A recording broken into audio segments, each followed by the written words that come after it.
Gölcə TV xəbər verir ki, Abşeron 2 saylı Mediasiya təşkilatının təqdimatında Mediasiya Şurası İdarə Heyətinin sədri Nadir Adilov, Milli Məclisin deputatları Nigar Məmmədov və Rizvan Nəbiyev, Abşeron rayonu İcra Hakimiyyəti başçısının müavini İlkin Əsədov, Hüquq şöbəsinin müdiri Rəşad Qubatov, Abşeron Vəkil Bürosunun rəhbəri Muğan Əliyev, Xırdalan Vəkil Bürosunun sədrinin müavini Toğrul Vəliyev, Mediasiya təşkilatı rəhbərləri və mediatorlar iştirak edib.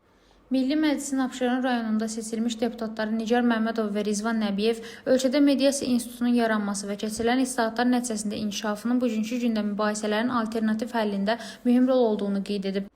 Mediasiya Şurası İdarə Heyətinin sədri Nadir Adilov çıxışı zamanı Mediasiya İnstitutunun əldə etdiyi nəticələri yüksək qiymətləndirərək bu çətin məsuliyyətli işdə yeni yaranmış mediasiya təşkilatına uğurlar arzu edib. Abşeron rayonu İcra Hakimiyyəti başçısının müavini İlkin Əsədov yeni yaranan mediasiya təşkilatının rəhbərini təbrik edib və gələcək fəaliyyətində uğurlar arzulayıb. Sonda Abşeron 2 saylı mediasiya təşkilatının rəhbəri Rüstam Məhərramov qonaqları təşkilatın ofis şəraiti və iş rejimi ilə tanış edib. Rəna Rövşənqızı, BTV.